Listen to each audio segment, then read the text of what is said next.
Hey everyone, Tanner here. And I'm Mel. And we are Dinner Bell's Kitchen. So today we took Dinner Bell's Kitchen on the road. Our friends are hosting a Sunday Fun Day. And when I think of Sunday Fun Day, I think of brunch. And when I think of brunch and when I think of brunch with friends, I always go back to a classic of mine, and that's a meat-based biscuits and gravy. But not just any kind of biscuits and gravy. We're going to be using pork sausage, chorizo, and on top of all of that, we're going to be topping it with a fried quail egg. Let's get started. I'm hungry. So you might be thinking, where's the garlic going? Honestly, I don't quite yet know. In the Bell household, garlic is a staple item for literally every single dish we cook. We'll probably throw some in our breakfast potatoes. Tanner will probably take a little bit, but we're just gonna go ahead and get a nice mince on this. And then I'm gonna mince the shallot. That's also gonna be adding a little flair to our biscuits and gravy.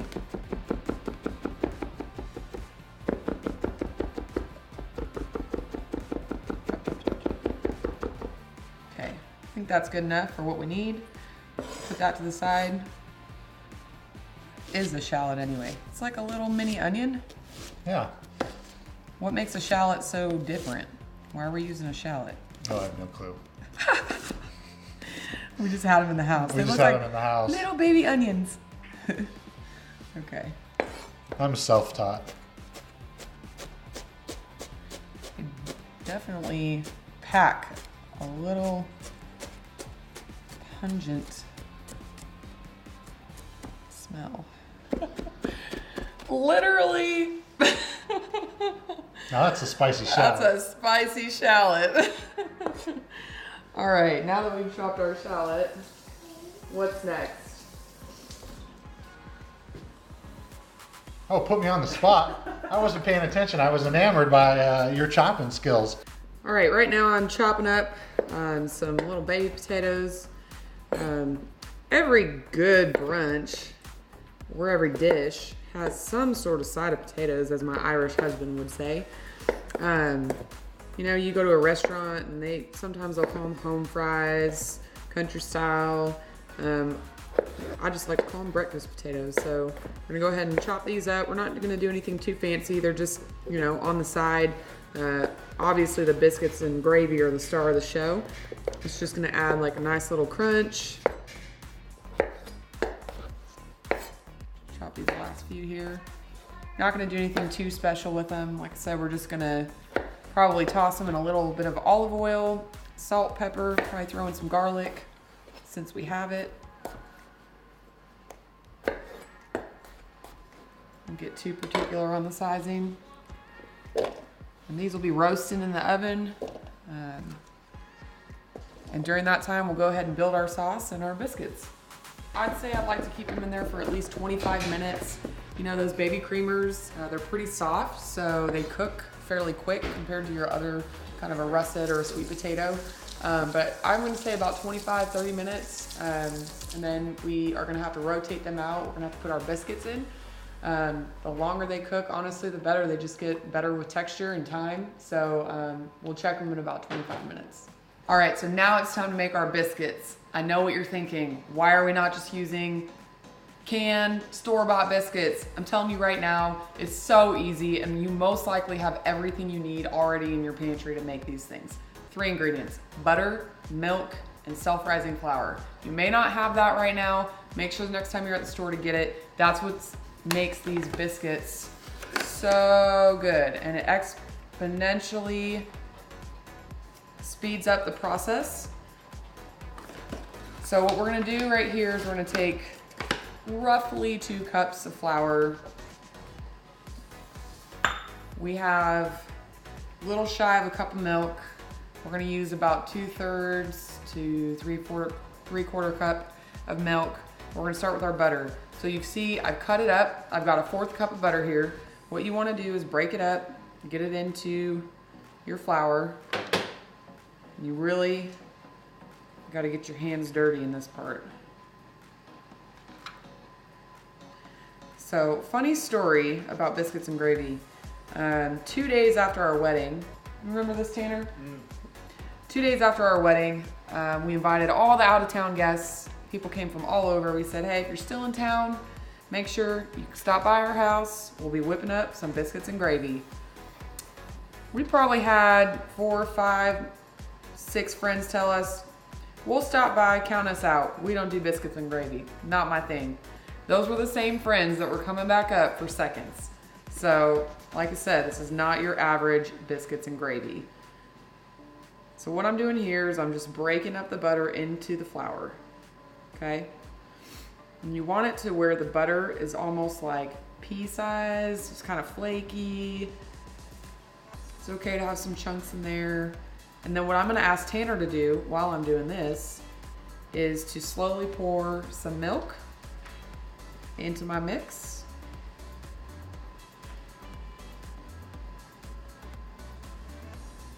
A little more than that, don't be shy.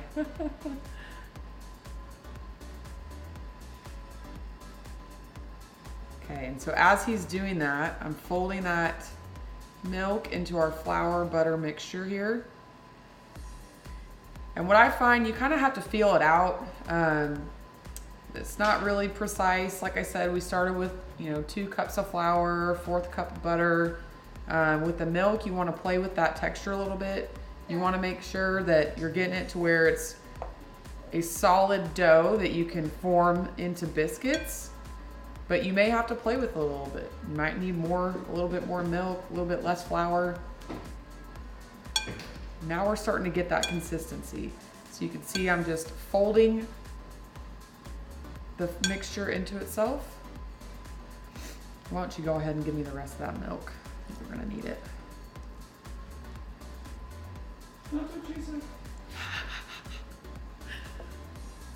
All right, so a little sticky here.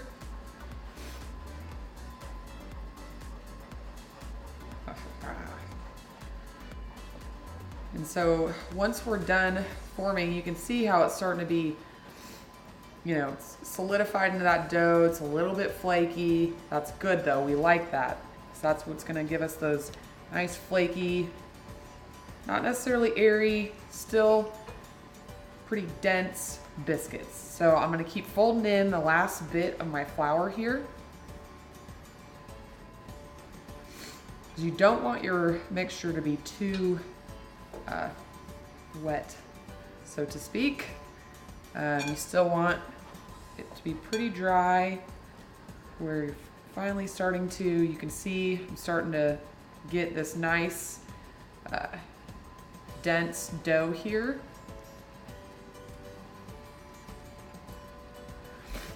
All right, so now it's time to form our biscuits. We made our dough, which again, we're a big fan of self-rising flour, quick and easy, milk, butter, and flour. So I'm gonna go ahead and sprinkle a little flour on our surface just to be safe, although I don't know that we entirely need it. I also wanna point out that I greased up these baking sheets just in case, if you have spray around the house. What we did was we took some ghee, rubbed it down with paper towel so it's nice and slick, just in case. Not that our biscuits don't have enough butter in them, but you never know, just wanna make sure you prevent from sticking. So what we have here, go ahead and just grab any glass. You can use a mason jar. I like to use a little bit smaller. Press out your dough.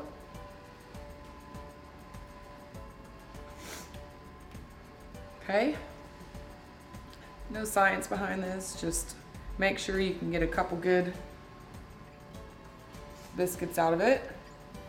1, I might just get 2 here.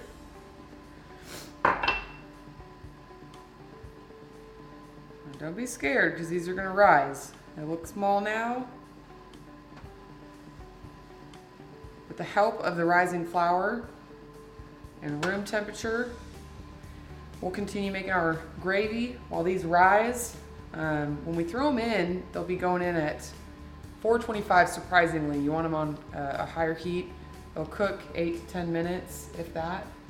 So we'll go ahead and roll our dough out here again. How am I doing? You're doing great. I'm just sitting here, I'm enamored. I'm watching an artist at work. I actually learned how to do these thanks to Tanner's dad. He was the biscuit master. He recommended the self-rising flour.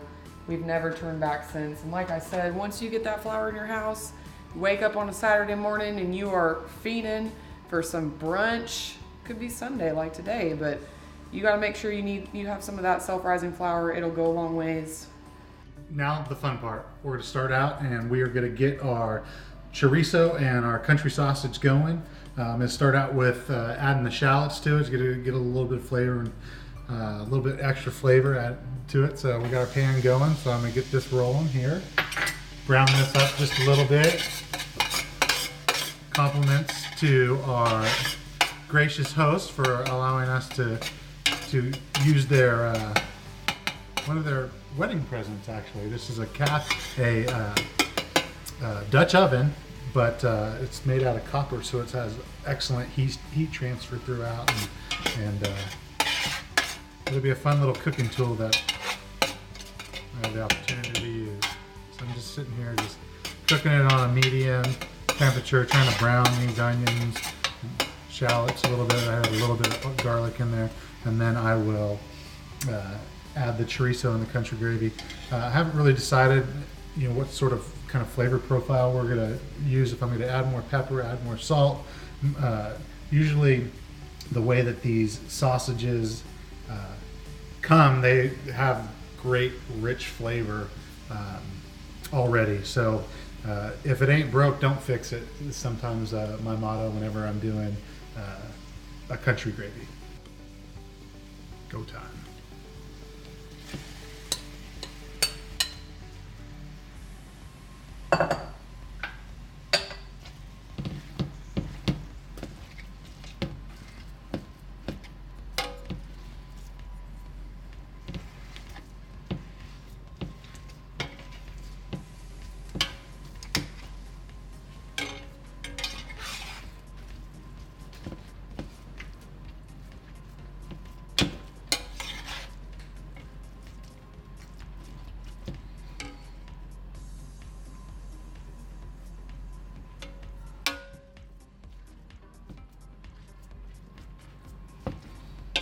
Yeah, so we'll cook this until it's done, and then what we'll do is we'll take it, because it'll get a little bit of excess grease from all the fat and whatnot, and so we'll take it and we'll drain out some of that grease, and then we'll start building the white gravy sauce.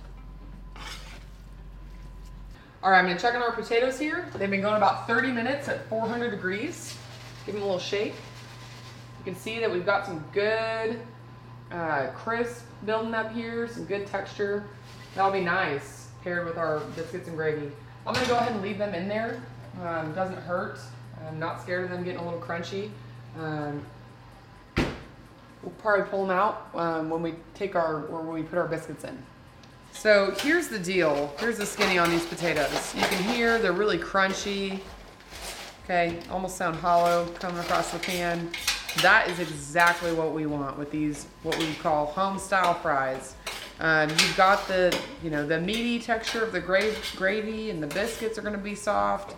But this is really gonna bring a nice crunch to the overall dish. I should also mention we tossed in some garlic. So that's also gonna bring a nice flavor and texture to these potatoes. Want to try them? Mr. B approved? Very much so. Great job. All right, so we mentioned we're gonna top our biscuits and gravy with a fried quail egg. The reason that's kind of unique, quail hunting is from what I understand, a pastime here in Texas.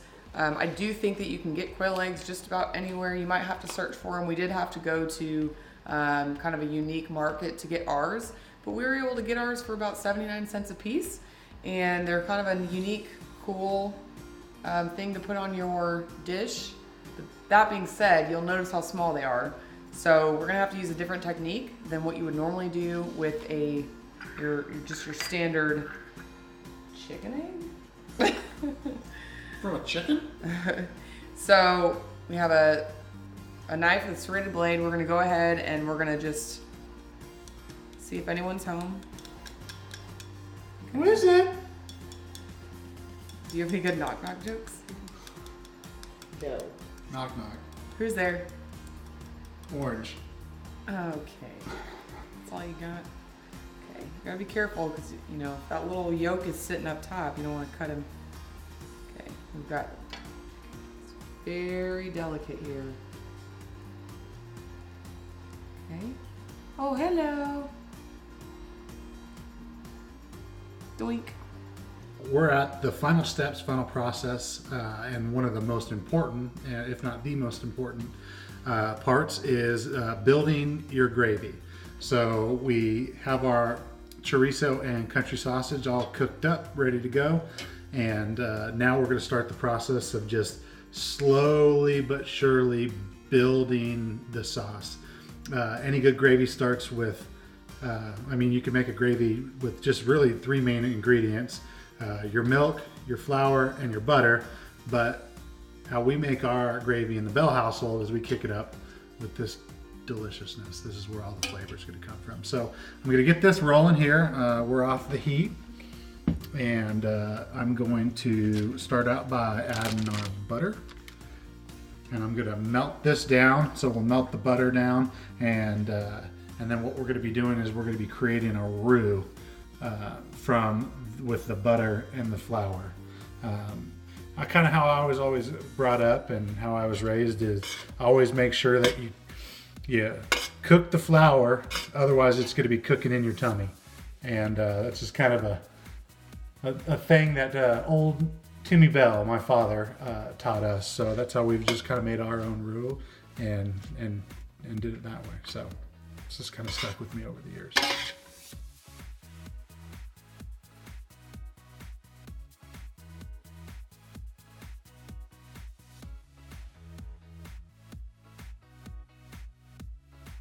Okay, that's probably good here. Now we're going to start adding a little bit of our milk to this, and we just add it slowly and slowly and slowly, and then it starts to turn into that succulent, delicious gravy that everyone loves. Get our biscuits in. They're gonna go in at 425. Oven's still preheating a little bit. Not too worried about that part. So what they're gonna do, the self-rising flour, they're actually gonna rise during the cooking process. So we did leave them out so they were at room temperature, which will help because we don't want to burn the tops of them. About halfway through, I'll probably baste just a little bit of butter on them to give them a nice golden brown color and really crispy on top. And then when we serve them, we'll cut them open face, put the gravy on them, good to go. All right, so Mr. B had to step away real quick. Very important. Making proper gravy is a 2-man job. As with building any sauce, you want to make sure that you are always stirring, moving it around. So again, make sure you have someone you can tag in when you need to step away. Don't want it to coagulate or burn on the bottom of the pan. Got to keep it going, nice circular motions. Now we're talking. All right, biscuits are coming out.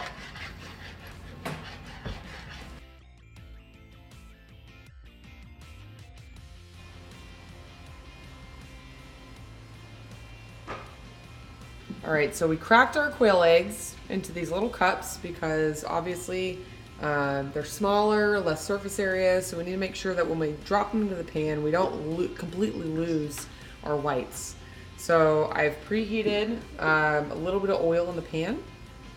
Go ahead and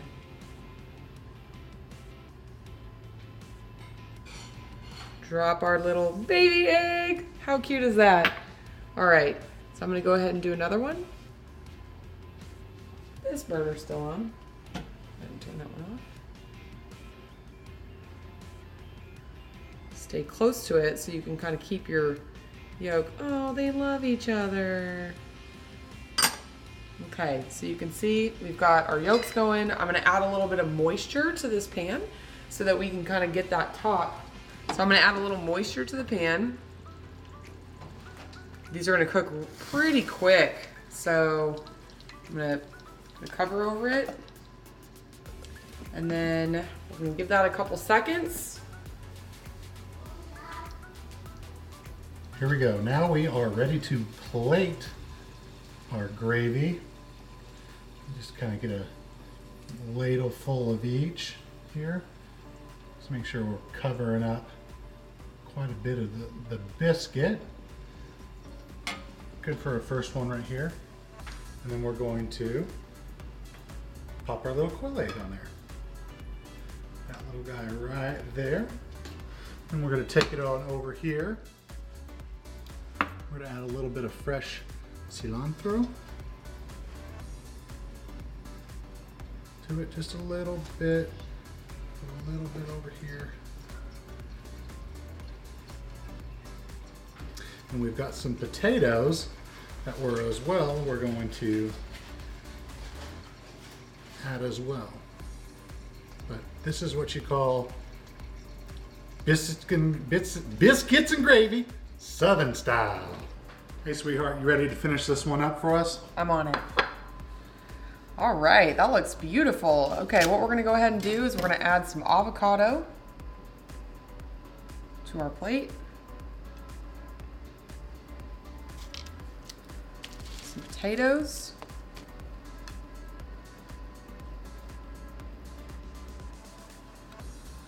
And there you have it. Bell style biscuits and gravy.